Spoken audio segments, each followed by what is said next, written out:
Welcome to the deep dive. We are right now living through a transformation so huge, it's hard to even see the edges of it. It's changing not just our tech, but who we are, where we live, and what we even think of as reality.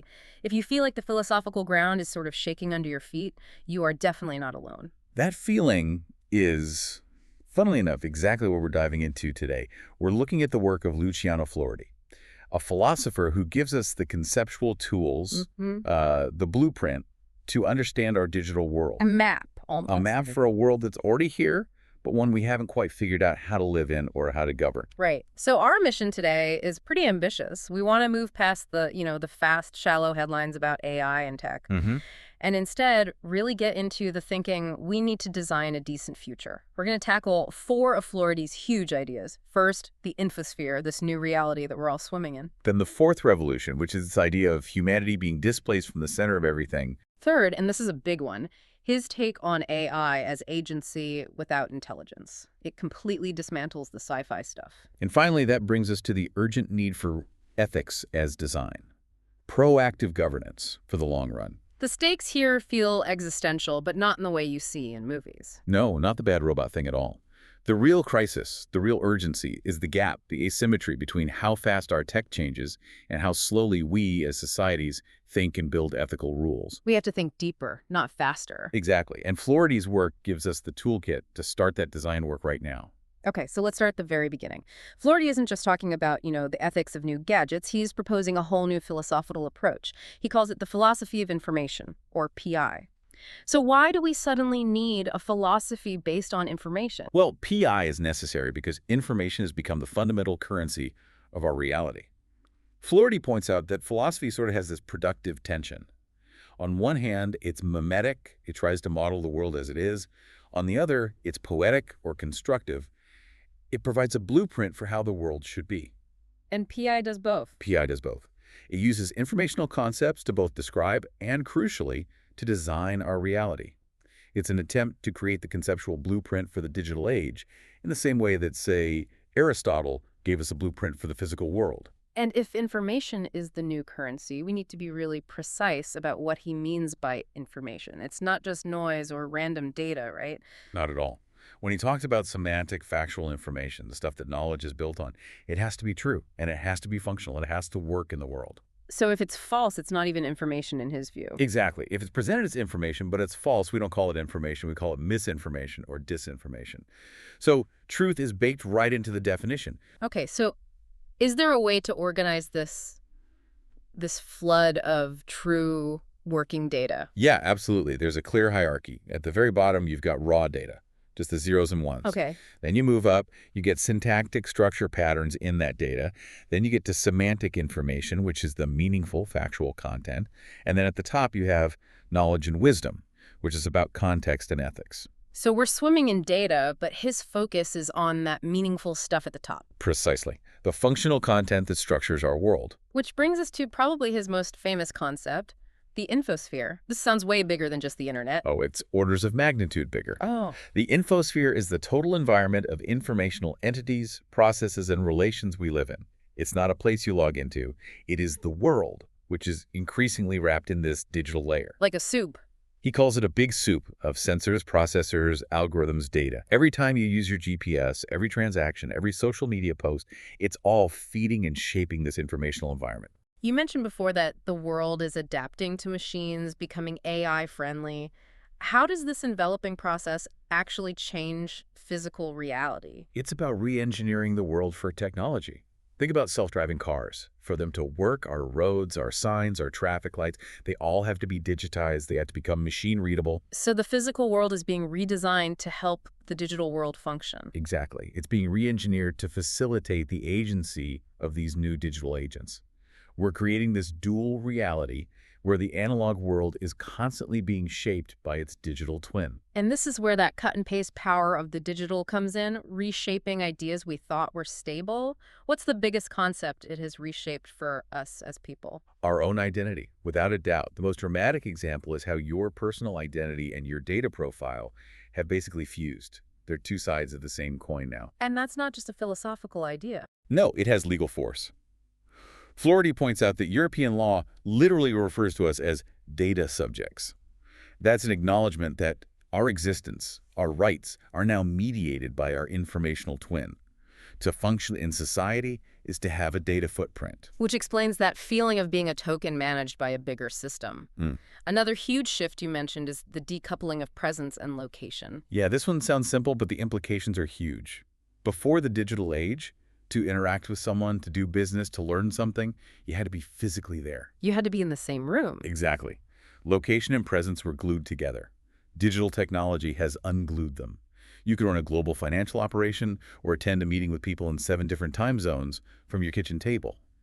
The need for physical proximity has just evaporated for huge parts of our lives. So if the world is now defined by these informational connections, we can't analyze it in the old way, can we? Focusing on single objects or people. No, the old atomistic way of thinking doesn't work. That's why he introduces a relational ontology. We have to shift our focus. Instead of prioritizing the isolated things, the nodes, we have to prioritize the connections, the network, the relationships, the processes. The thing itself is defined by its connections. Precisely. The relations come first. This is where that road and roundabout analogy comes in. It makes it so clear. It's a great way to visualize it. Yeah. When you design a city, you don't start by placing roundabouts, the nodes, and then try to connect them with roads. Right, you'd get a mess. You get a mess. You design the infrastructure of movement first, the roads, the relations. The roundabout is just the point where the roads happen to meet. It's constituted by the relationships. So if we keep thinking about individual people or individual companies first and then their networks, we're getting it completely backward. We're using a pre-Infosphere map. And that's a huge problem for making policy. If you try to solve misinformation by just chasing one bad actor, you're looking at the node. A relational approach looks at the network, the algorithms, the incentives that allow it to spread. You focus on the roads. Okay, so the Infosphere is the new stage. Which brings us to the context for all of this, what Floridi calls the fourth information revolution.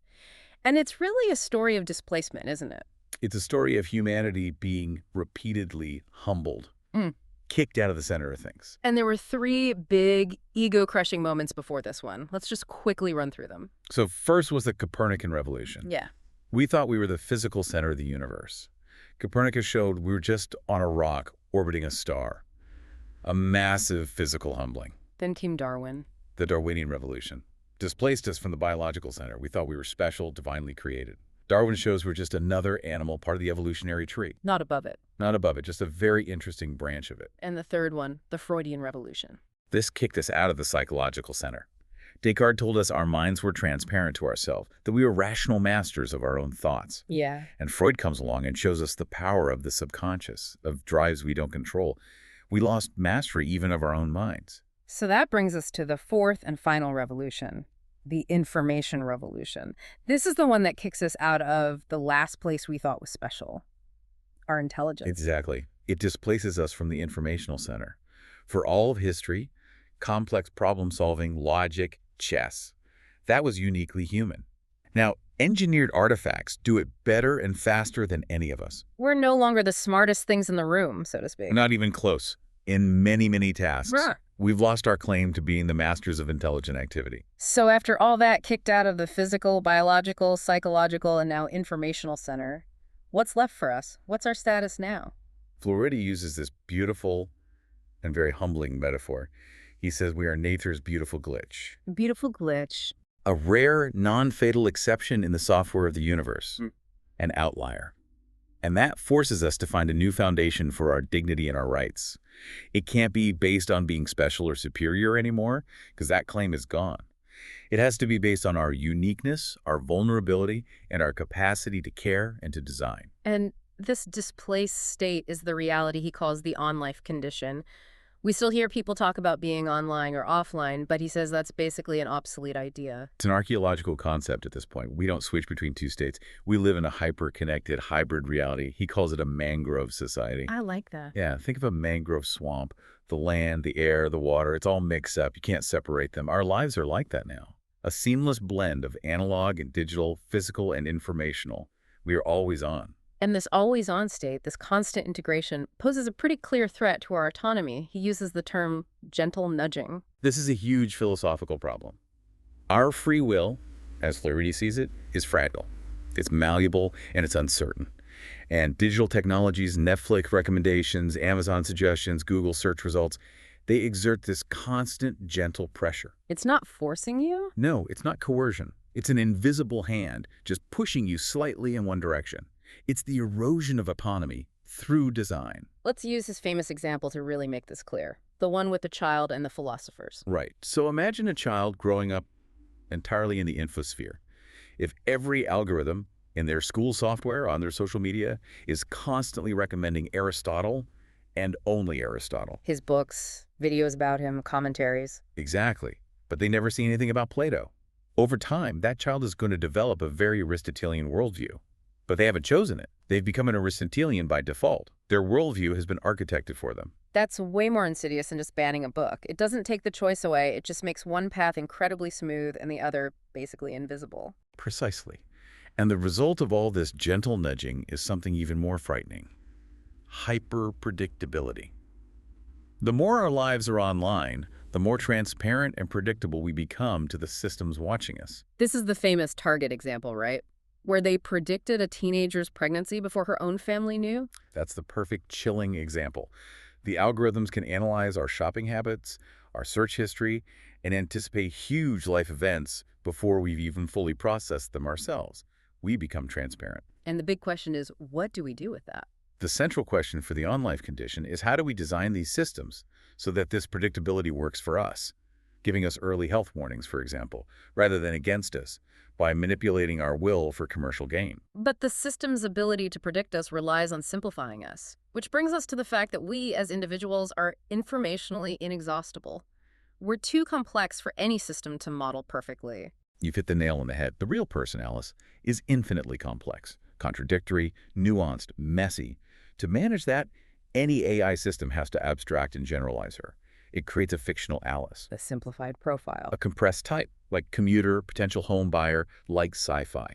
We are forced into these simplified categories so that the Infosphere can process us efficiently. So we are displaced, living in a hybrid reality, constantly being nudged and simplified. This really sets the stage for how we need to think about the engine behind it all. AI. Okay, so let's talk about AI. Floridi is so insistent that we have to sweep away all the sci-fi nonsense. And his main contribution here is this idea that AI is a divorce between agency and intelligence. That is the absolute key. We have to grasp that concept. Yeah. For so long, we thought AI was about replicating the human mind or creating consciousness. Floridi says no. AI is purely about achieving agency. Which is the ability to perform a task successfully to reach a goal. That's it. And the incredible part is that it does this with, as he says, zero intelligence in any biological or conscious sense. Exactly. The systems succeed without thinking, without feeling, without understanding.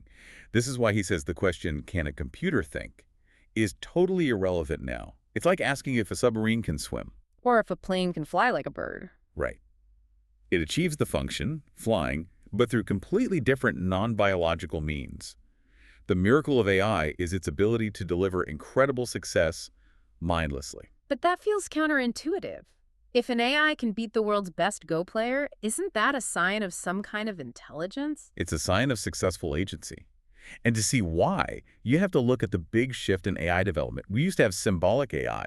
That was like trying to teach a machine the rules of thinking. You gave it the ingredients in the recipe. But modern AI, machine learning, flipped that on its head. Completely. Modern statistical AI is all about association. Instead of giving the machine the recipe, you just show it a million finished cakes and tell it what ingredients went into each one. And it figures out the recipe for itself. It learns the recipe by inversion. It learns the statistical patterns. It can identify a cat in a photo because it's seen billions of cat photos, not because it has any concept of catness. So a large language model is a master of syntax, the structure of language. But it has no grasp of semantics, of meaning. It's a hugely sophisticated syntax engine. It's brilliant at predicting the next word in a sentence. But it has zero semantic depth, no connection to truth or reality. It can write a perfectly plausible sentence that is complete nonsense because it doesn't understand anything. They're tools, not colleagues. Powerful tools that we must use with a huge awareness of their limits. And this distinction agency without intelligence is so important because Floridi is passionate about dispelling the hype. The whole singularity narrative, he calls it bad science fiction. And an unacceptable distraction. He argues that focusing on these sci-fi threats, like a rogue AI taking over, diverts our attention and our money from real, urgent, solvable problems that exist today. He really takes apart the main arguments for the singularity. Let's start with the exponential growth fallacy. Right, the idea that tech grows exponentially forever, so it will inevitably hit a superintelligence point. Floridi reminds us that in the real world, things don't grow exponentially forever. Growth follows a sigmoid curve, An S-curve. an S-curve. It starts slow, accelerates, and then it plateaus. It hits a limit. There are physical limits, engineering limits. Assuming infinite exponential growth is just not how reality works. The second weak argument is the vague sooner or later argument. Yeah, this is the one where people say, well, I don't know when, but technology keeps improving, so it must happen eventually.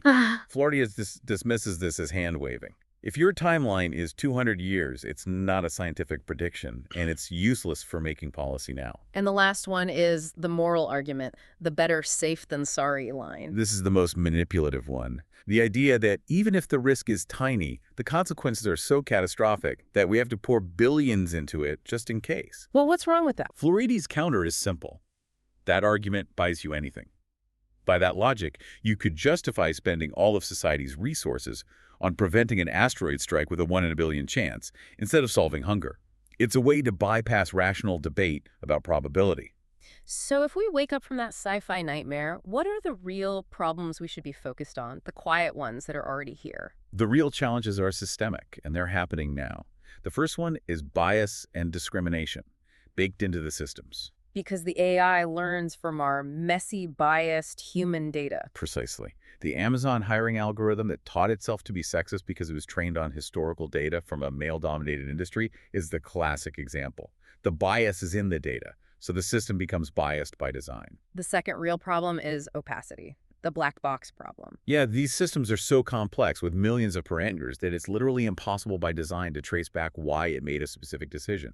And when you can't understand the why, you can't challenge it, you can't fix it, you can't hold anyone accountable. Which is terrifying when these systems are making decisions about things like parole or loans.